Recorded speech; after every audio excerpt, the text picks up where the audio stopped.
Welcome back, everybody, to more A Link to the Past. Oh man, I'm already starting the episode jumbling all my words. In the last one, we did the Swamp Palace, and in this one, I'm going to be going straight to the next dungeon of the game, which is Skull Woods, but just going to take one quick little detour before I head over there. I'm just going to go pick up a heart piece real quick, and then we will get started.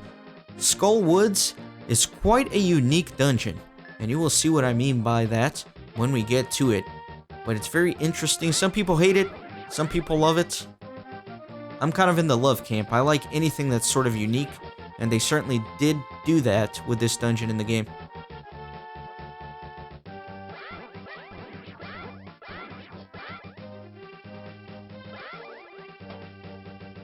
Alright, so now with the hook shot from the previous dungeon, I have access to a few shortcuts in the overworld, which obviously I'm going to make good use of.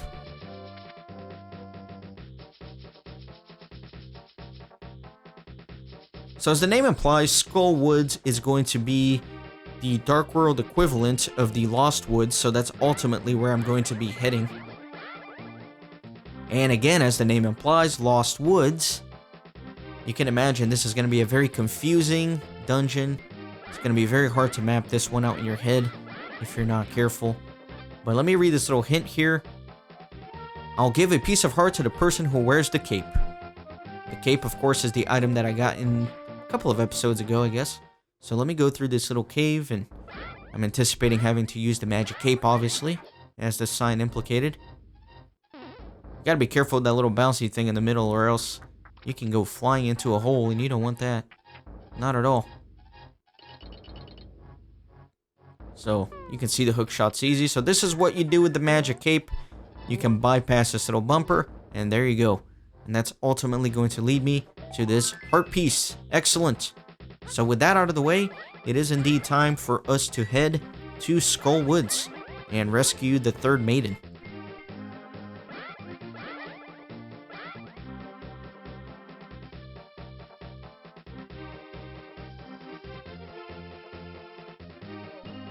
Alright, so here we go.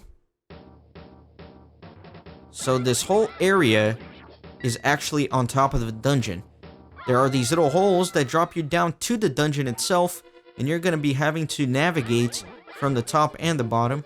Here we got Gyarados, classic Zelda enemies, which we've seen in previous titles.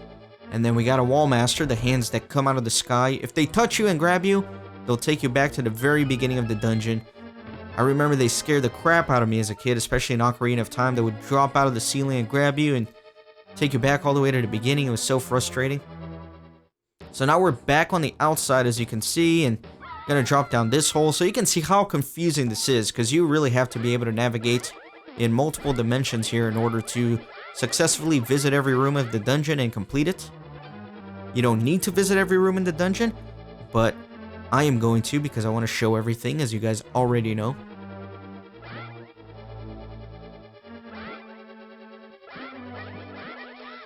Sometimes I get a little bit obsessive about killing the enemies, even though it's not completely necessary.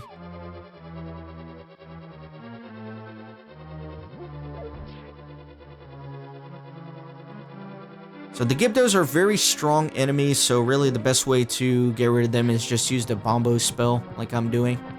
They're particularly vulnerable to fire attacks because of their bandages.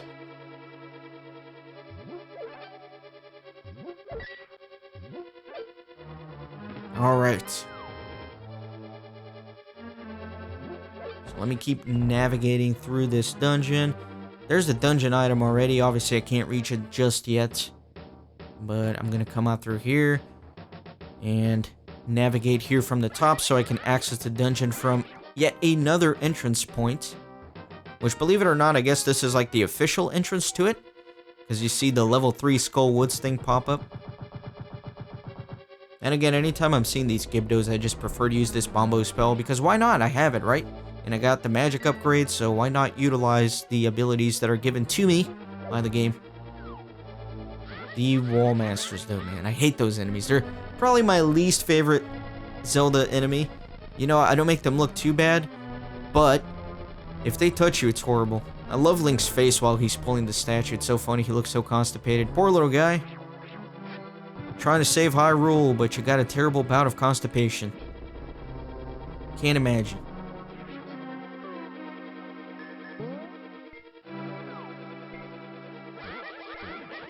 They stress me out, man. They're easy to deal with, but I get so stressed about them. I don't know why. So I already got the big key. Have access to pretty much every point in the dungeon already. Just a matter of systematically going through it. And I'm just going to show you this little area here. Again, it's just a room that you don't need to go to, but I like to show everything. And then don't forget, you can use the mirror like I just did to easily get back to the beginning of the dungeon. Now, if this was not confusing enough for you yet, look at this. There's a hidden hole under the bush that gives you access to another location here. So, yeah, you really have to explore it in order to be able to clear this dungeon fully.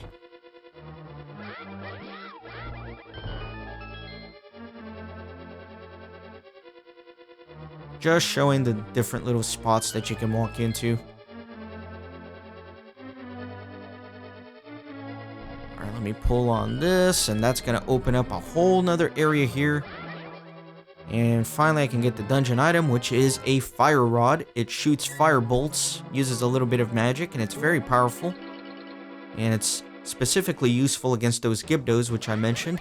So I won't necessarily have to use that Bombo spell every time now. I can just use the fire rod, and it's going to be very effective.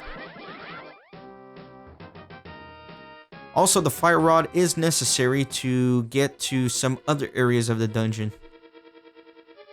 That seems to be a theme, right? You need to use the dungeon item in order to access the final portions of it.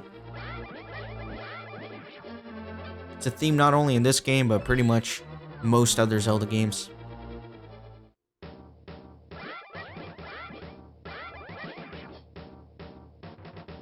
So here we're in towards one of the final areas, and if you use the fire rod here, you can actually burn this out and open up this final portion here. So you have to be careful in this area because you can't really see what's going on under the bridge, but as long as you navigate carefully, should be fine.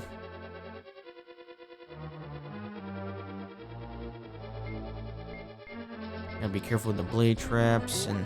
Oh, turn into little bunny Link. Oh, he's so cute. I touched the little yellow thing back there. I don't know if you saw it under the bridge, but that's what transformed me.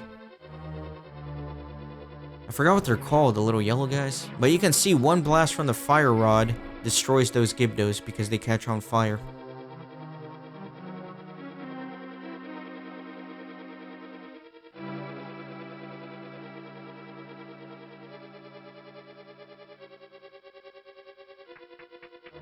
Ah, come on, there was no way I was gonna avoid that. Too many enemies up there. Too tight of a window. So this room's pretty confusing. Depending on where you're stepping, you're gonna alternate how the floor looks, as you can see. So it is like a little bit of a maze puzzle. And to add to the stress level, you got wall masters.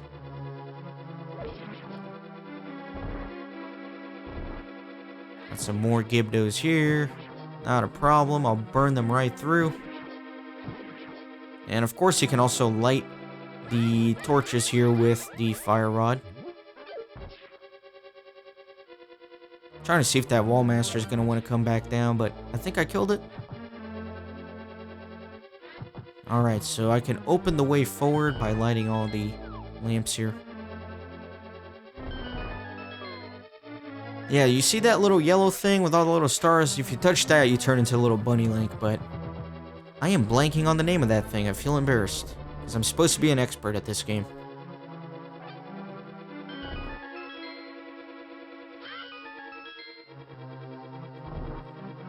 Another room just absolutely filled with enemies.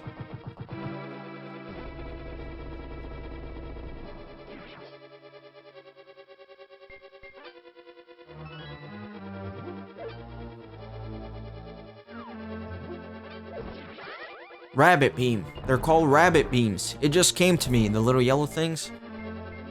I was like, I'm pretty sure it has the name rabbit in it, but yeah, they're just called rabbit beams.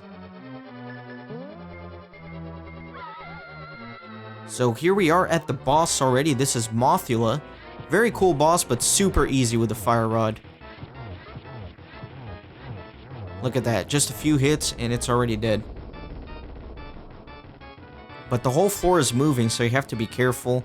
There's all the blade traps on the side, and then the blade traps start flying towards you. So the faster you kill the boss, the better you're going to be. So we've rescued the third maiden. Very exciting.